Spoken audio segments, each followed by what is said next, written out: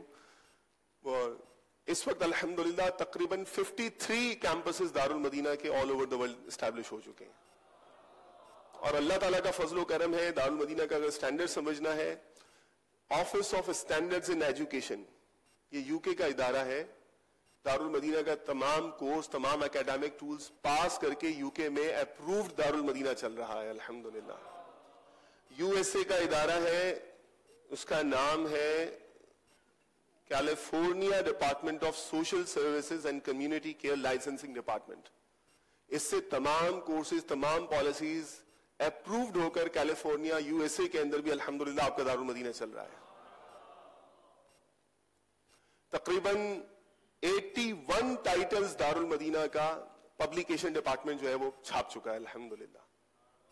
اور کمپریہنسو دارالمدینہ کا سسٹم ہے, پری پرائمری سے لے کر, پری پرائمری بھی ہے, پرائمری بھی ہے, سیکنڈری بھی ہے, گرلز بھی ہے, بوائز بھی ہے, کالج بھی ہے, ہمارے ویژن میں یونیورسٹی بھی ہے. اور فیڈرلی چارٹر یونیورسٹی کا جو چارٹر ہے وہ الحمدللہ دارالمدینہ نے ایکوائر کر لیا ہے. پبلیکیشنز اپنی ہے دارالمدینہ کی اور تقریباً 70 کے قریب اسکولوں میں ہم نے اس دفعہ لانچ کیا ہے. 70 کے قریب اسکولوں کے اندر دارالمدینہ کا نصاب الحمدللہ پڑھایا جا رہا ہے اور اللہ نے چاہا تو انشاءاللہ یہ آنے والے دنوں میں اور بڑھے گا انشاءاللہ تعالی. اور ابھی جو ریسنٹلی جو ابھی میٹریکولیشن کے پیپر کا جو لیٹسٹ ریزلٹ ہے اس میں 50% جو اپیرنسز ہیں, جو بچے دارالمدینہ سے اپیئر ہوئے اس میں آدھوں کے ایون اے گریڈز ہیں الحمدللہ. الحمدللہ علی احسانی. یہ پاکستان کی آپ کو بات بتا رہا ہوں. انڈیا کے اندر بھی الحمدللہ نمایاں کارکردگی, وہاں میٹرک وہ نہیں ہے لیکن یہ پاکستان کا میں نے آپ کو ذکر کیا ہے. جہاں تک یونیورسٹی کی بات ہے تو انشاءاللہ تعالی ہم اس میں faculty of business and leadership لا رہے ہیں, faculty of science and technology لا رہے ہیں اللہ نے چاہا تو انشاءاللہ تعالی, faculty of social sciences and humanities بھی لا رہے ہیں اور جو ہے وہ فیکلٹی آف لا بھی انشاءاللہ تعالی اسٹیبلش کرنے کا پلان ہے انشاءاللہ.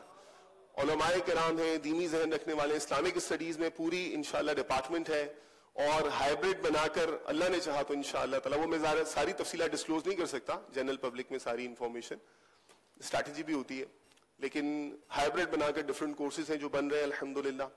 اور جو دیگر فیکلٹیز میں لوگ رجسٹر ہوں گے, ہر ایک کو شریعہ کورس سے گزرنا پڑے گا. اللہ نے چاہا تو انشاءاللہ جو بھی یہاں آئے گا پڑھے گا فرض علوم جانتا ہوگا انشاءاللہ.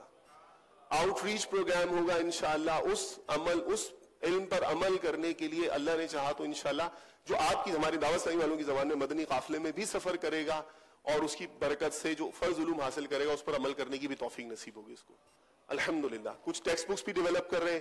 ڈاکٹر ادریس بھی آئے تھے جو اس وقت ایچ ای سی کے ڈائریکٹر اکیڈمکس ہیں آپ کے پاکستان کے, پوری پاکستان کی اکیڈمکس اس وقت اس شخص کے ہاتھ میں ہے. اور جب یہ آئے انہوں نے جو بکس دیکھی جن پر کام ہو رہا ہے ماشاءاللہ بہت مسرت کا اظہار کیا. اللہ نے چاہا تو انشاءاللہ دارالمدینہ انٹرنیشنل یونیورسٹی کی پریس کی جو بکس ہیں یہ اسکول اور کالجز کے ساتھ ساتھ اللہ نے چاہا تو انشاءاللہ یونیورسٹیز میں بھی پڑھائی جائیں گے. جزاکم اللہ خیر و احسن الجزا. صلو علی الحبیب صلی اللہ تعالی علی محمد.